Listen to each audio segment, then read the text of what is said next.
speaking of organs, I was reading, I don't know, 15 years ago, maybe, that researchers at Duke University School of Medicine thought that within just a few years they would be able to routinely transplant pig organs into humans. That is, pig hearts and livers and kidneys and so on could be used to replace failing human organs. And at the time I read that, I thought to myself, hogwash. And it hasn't come to pass yet. In fact, I think you get one of those new pig hearts, you'll probably be in hog heaven before you come out of the anesthetic. Of course, if it does happen someday, it'll certainly give a whole new meaning to the phrase, bringing home the bacon. And if the operation is successful, don't forget to put that stuff on the incision to keep it from getting infected, the ointment.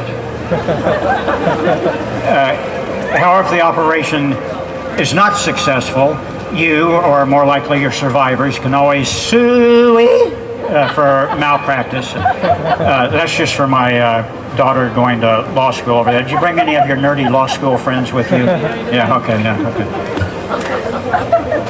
So I don't know, a few years from now, maybe it will come to pass and everybody will be going to parties, and everybody will be standing around talking about their new pig organs. Boring.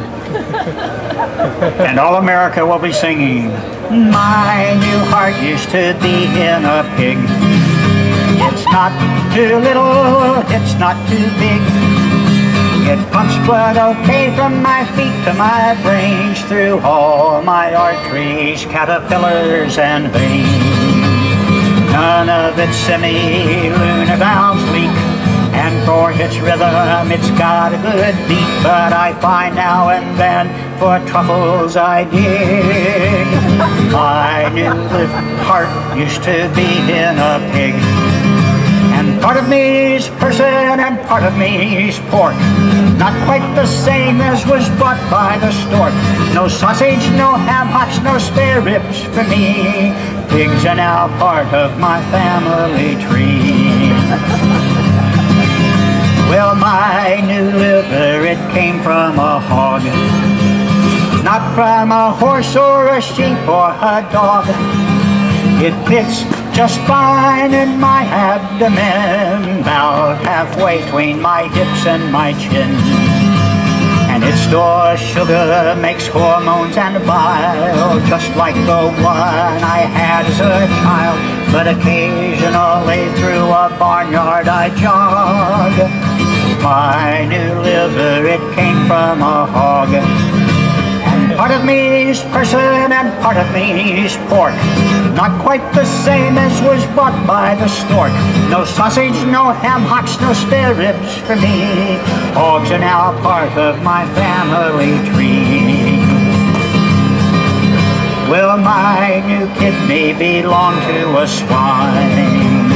It's all right that I don't still have mine, 'cause it does its job real well of filtering blood through glomerular cells.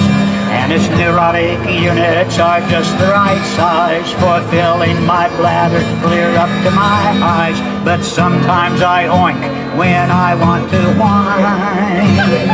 My new kidney belonged to a swine. And part of me's person and part of me's pork, not quite the same as was bought by the stork. No sausage, no ham hocks, no spare ribs for me. Swine are now part of my family tree. Well, parts is parts, and I can't complain, though not too much of my insides remain. They've put in a lung, a valve and a spleen, a new pancreas and a couple of genes. All these new parts added years to my life, so I thought how to live my kids and my wife. I wanted to return the favor somehow, so last week I gave my love to a sow. Now we share the slop and we wallow in mud. She's my petunia, I'm her stud, And a part of me is person and part of me is pork. Not quite the same as was bought by the stork. No sausage, no ham hocks, no spare ribs for me. Piglets are part of my family tree.